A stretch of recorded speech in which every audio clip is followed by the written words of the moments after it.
Hey everyone, this is Kenji. I'm at home again. Today we're going to make a Caesar salad. Pretty classic, well, not too classic actually. This is the sort of modern version of a Caesar salad, which is sort of based on a kind of aioli style, mayonnaise style dressing, as opposed to the real classic one, which is the Julia Child one, the one that she talks about, where you cook an egg for a minute, you coddle an egg, and then you break the egg into a bowl with all the other ingredients, the lemon juice, the Worcestershire sauce, the romaine lettuce, and the Parmesan, and then you kind of toss it all together.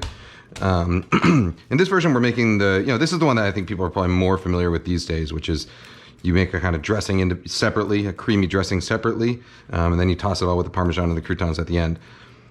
Either one is good. I like them both, actually. I don't know why I'm doing this one today. It just feels like it felt like one of those kinds of days. It's a little bit less work because the one with the egg you have to. I guess it's about the same amount of work. The one with the egg you have to heat up a pot of water and boil the egg, whereas this one you don't. But this one you do have to actually do a lot more whisking. But it's all right. Felt like taking whisk today. All right, so we got a bunch of garlic cloves. I don't know how many this is, how much this is. A couple tablespoons. I don't mind using a garlic press. Some people seem very opposed to garlic presses. I don't really mind them. It depends on what I'm doing with them, of course. But in general, especially in a dressing like this or anywhere where it's going to be kind of pureed in, I think a garlic press is totally fine. The general rule with garlic and onions and other alliums, things with kind of pungency, is that the more finely you chop them and the more you crush them, the more pungent they're going to get. Also, the longer you let them sit after chopping them or crushing them, the more pungent they're going to get. In this case, we're not going to let them sit that long. We're going to coat them with oil, which is going to pretty effectively slow down the creation of those so let me back up. Inside the cells of garlic and onions, there are these precursor chemicals that once the cells are ruptured, they go through chemical reactions that then form these new chemical compounds called lacrimators, and those are the ones that lacrimose, like crying, they're the ones that cause tears, and those are what you want to generally want to avoid. That's what's going to give you that super pungency. So the more finely you crush the cells, the more of those chemicals you release, the more the precursors you release, and the more of the lacrimators you form. Those chemical reactions also take time, so the longer you let it sit, the faster they form. There's a couple ways to minimize them. So quickly adding something like oil is going to slow down those chemical reactions. Acids will also do it. So if you look at, let's say, Michael Solomonov's book, Zahav, he has a recipe for hummus where he takes whole garlic cloves and purees them in a blender with lemon juice. And so you get a lot of garlic flavor, but you get almost none of that pungency because the lemon juice, the acidity, counteracts that chemical reaction. So what I just did was I whisked my garlic together with my olive oil and I strained it out. What I'm doing is I'm making croutons. If you're to leave that garlic right on the croutons, it's not the end of the world, but your croutons will tend to burn faster. So I like to strain the oil out after infusing it with garlic flavor. And then we're not going to waste that garlic. We're going to use it in our dressing. This is just regular sandwich bread because that's all I had. But you can use, fancy bread if you want. Doesn't matter too much. Well, I guess it only matters if you care deeply about the type of bread you use for your croutons. I care a little bit, but not too deeply. All right, we're going to cut these up into rough chunks, get them in that garlic oil. Then we're going to go in with some Parmesan cheese. It's about half an ounce or so.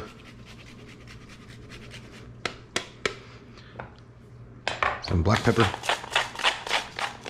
And I've got my toaster oven preheated at 350 degrees. That's probably a little bit too hot, actually. I'll go down to 325. Let me get this. Let's get this pan out.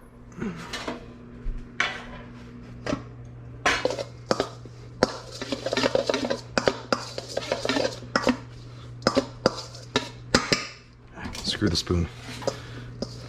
Cooks like to work with their hands. I know it grosses some people out to see hands going into food, but learn how to wash your hands and it's totally fine. And if you don't like hands going into your food, definitely don't go out to eat at a restaurant because I guarantee you there have been multiple sets of hands in your food. It's interesting. I have seen studies that show that using gloves actually ends up introducing more pathogens to your food than using bare hands does, because people wearing gloves don't change them as frequently as they should, and they don't wash their hands. Whereas people who aren't wearing gloves, they wash their hands all the time, like I do. I wash my hands, you know, multiple times per cooking session. It's just sort of a habit you pick up when you work at a restaurant, because, well, it's required. You all know how to wash your hands, right? Get the backs, get between your fingers, and both hands. Get your nails, your thumbs, don't forget your thumbs. Soap gloves, that's what we do.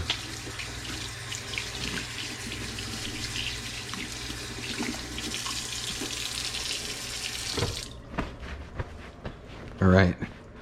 I'm gonna keep this spoon because it looks like it has some nice garlic and cheese going on it.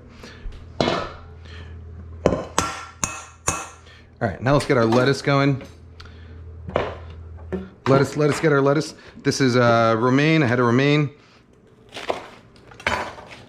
Pre-washed, so I don't really need to worry about washing it, but I'll wash it anyway just to show you. What I like to do is take the bigger leaves, the biggest leaves, and split them in half. Roughly. I saw one guy that had a little, yeah, let's get rid of this. So get rid of some of that brownness. Okay, the rest of them can go in here. Now, some people, you know, you could hand chop your romaine, you could tear it, you could cut it up into chunks. For these types of salads, for a Caesar salad, I like to leave them whole, because there's something just like, you know, nice about, I don't know, this is the kind of salad I actually eat with my fingers. You know, it feels nice to pick up a piece of romaine and chomp it down. Use a quick rinse.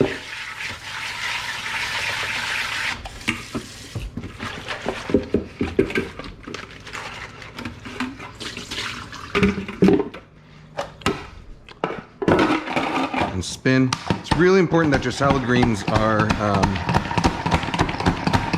dried well, because otherwise the dressing runs right off of them. So make sure you dry your lettuce very well every time you make a salad. Salad spinner is a very important piece of kitchen equipment if you eat salads. All right, now we're gonna go in, make our dressing. So we got that garlic here, right?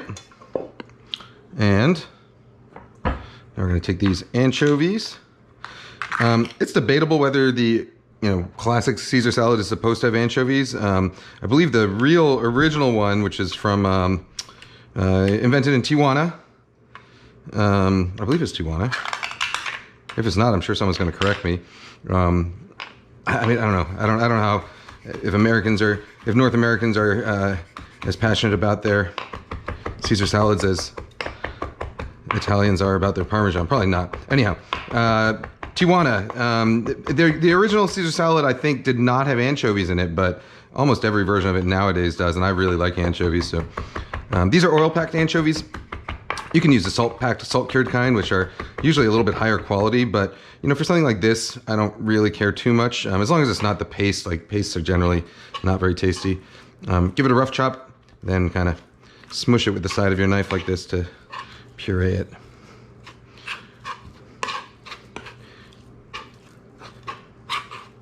All right, got that anchovy puree going in here.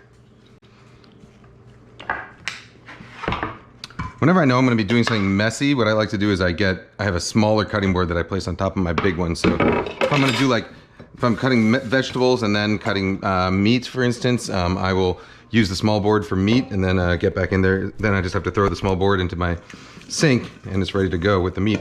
Sorry, for the vegetables. Now, Parmesan, I don't know, about 1.5 ounces or so. We're putting an amount in. We're doing this until it feels right. That feels about right. All right, dash of Worcestershire.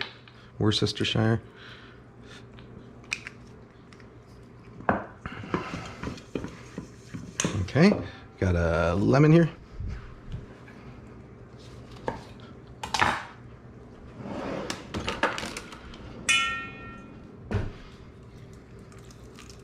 Watch out, Shabu. She knows she's not supposed to be in here. She does it anyway. All right, juice of a lemon. we're gonna grab our egg.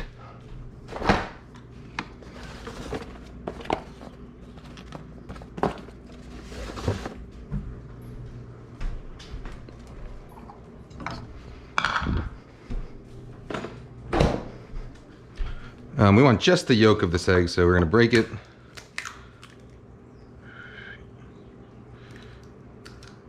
That's the easiest way I know to separate eggs, just straight through your fingers. Drop the yolk right in here. If you want, you can use pasteurized eggs, or you can cook your eggs sous vide at 130 degrees or so for 45 minutes-ish, and that will sterilize them. But salmonella is actually extraordinarily rare in eggs these days. Eggs are pretty clean and safe, even to eat raw. You know, if you're serving elderly people or immunocompromised or, you know, children, then maybe you want to avoid it. But I have no problem with raw eggs in my dressing. All right, here we go. Now we whisk that all together. And now here comes the fun part. We're going to make an emulsion. Now, to do that, I'm going to get a bowl. Lay this towel on it, put it right here. That's going to keep it stable. So I get one hand here. See? So an emulsion is basically when you take two things that generally don't mix. Usually in cooking, that's oil and water. You take two things that don't mix. Olive oil and the water in the lemon juice, or the water in the egg yolk. Egg yolks are mostly water, and you get them to mix. And you do that with the aid of emulsifying agents. So egg yolks have a protein in them called lecithin, which has one hydrophobic end and one hydrophilic end. That is, it's a chemical emulsifier. So it essentially acts as sort of like a liaison between the oil and the water. The analogy I usually use is that if you think of, so I went to MIT, and we had every once in a while we would have these mixers at Wellesley, the all-girls school, down the road. And the way those parties worked, you'd all get on a truck. It was called you get on a bus that we called I'm not gonna say the something truck, something that rhymes with truck. That's what we called it. I need a little bit more olive oil. And we'd all go down the road, and then what would happen is at the beginning of the party, you start off sort of mixed, but then eventually it's like you find your little group of friends. It's like, oh, like they're with me. I'm gonna be with them. I'm gonna hang out with them because you're college kids, and you're particularly awkward college kids, and so you don't know how to really mix with other people, and so you end up on separate sides of the room. And that's kind of what happens with an emulsion. It's like a fat droplet is going to find another fat droplet eventually, and it's going to coalesce, and then other fat droplets see that there's a big glob of fat over there, so they're going to join, and they join, and eventually you end up with all the fat on one side and all the water on the other side. So the way you prevent that, there's a couple different ways. So one of them is through physically thickening. Let's check out those croutons, by the way. So in this case, for example, we added Parmesan, and Parmesan adds viscosity to the to the dressing. Other things that might add viscosity are things like mustard. The mucilage in mustard will thicken up a dressing and make it easier to emulsify. Crushed nuts or chopped nuts will add will help emulsify. Honey will help emulsify by adding viscosity. It's sort of like as if you were to take a giant vat of molasses and pour it into that party, so that it makes it difficult for the people to walk around and find their own group. So when you do that, eventually it might still separate. The party might separate, but it takes longer for it to do so. Another way you can do it is through chemical emulsifiers, and that's the lecithin in the egg yolk. So it's similar to like adding booze to the party. It's something that helps everyone get along a little bit better. And so. Oh, and finally, the last one is mechanical stirring. So, like if there's like an earthquake and everyone gets shaken up, that's what you're doing with the whisking. So you want to add the oil in a thin, steady stream, because that helps break it up into teeny tiny droplets that then get sort of surrounded by the water in the lemon juice in the egg yolk, and that makes it harder for other droplets to find itself. It's similar to like if you were to let those MIT kids go into the Wellesley party one at a time, so that they kind of get enveloped by the crowd, rather than just dumping them all in all at once where they can easily find each other. I think it's a good analogy. Anyhow, there's our dressing. This is way too much for the amount of lettuce we have, so I'm gonna take some off and save it. These little deli containers, by the way, you can get them online. This is the standard storage unit for restaurants. They're quart containers, pint containers, and half pints. All the lids are interchangeable. Only not between brands, but within one brand, all the lids are interchangeable. So it's really nice. They stack compactly. You don't have to search around for the lids. I like these way better than any kind of consumer type storage thing. They're also washable and reusable. So you don't have to waste plastic. Let me taste it, actually. Let's get some black pepper in there for sure.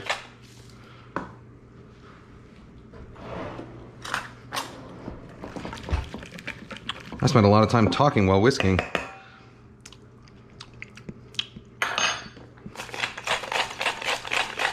That is tasty.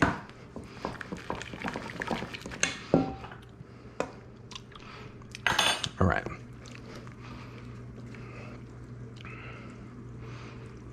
It's actually probably enough.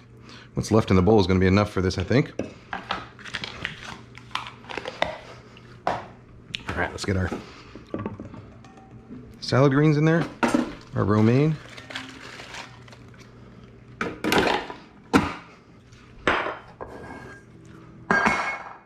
Let's get some croutons in there.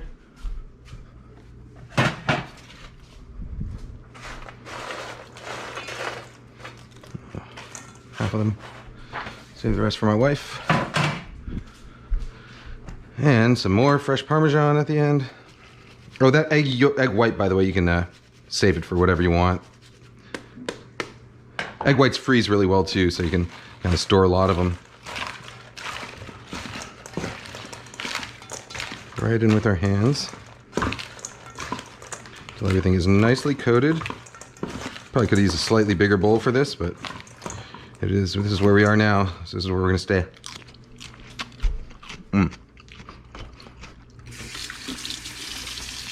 Caesar salads are really nice. They're they're super savory because they got that Worcestershire sauce. They've got the anchovies. They've got the Parmesan, which are all things that are high in glutamates, very rich umami, savory flavor. The olive oil I use, by the way, I think that's Costco brand.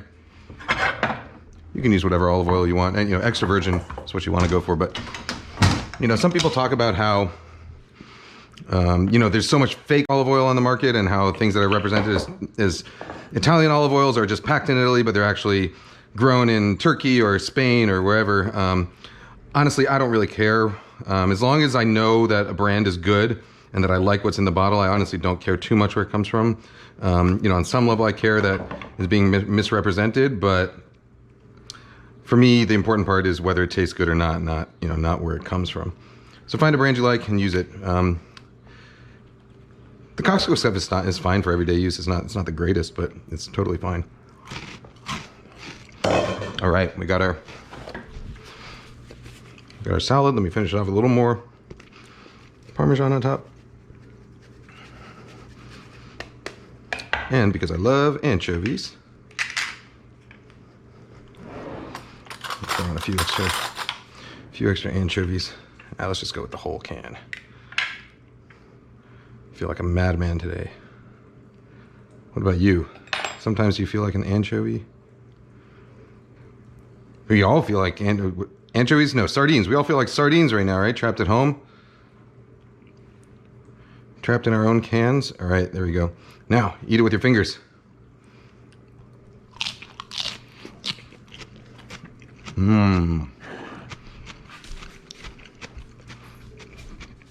There is a reason why Caesar salads are popular. Look at that. Does that look good to you? I'm gonna get the extra fishy bite. Delicious. All right, see you guys later. Oh, shabu here. Someone's gonna yell at me for giving me a dog something with garlic on it. I don't care. Here we go.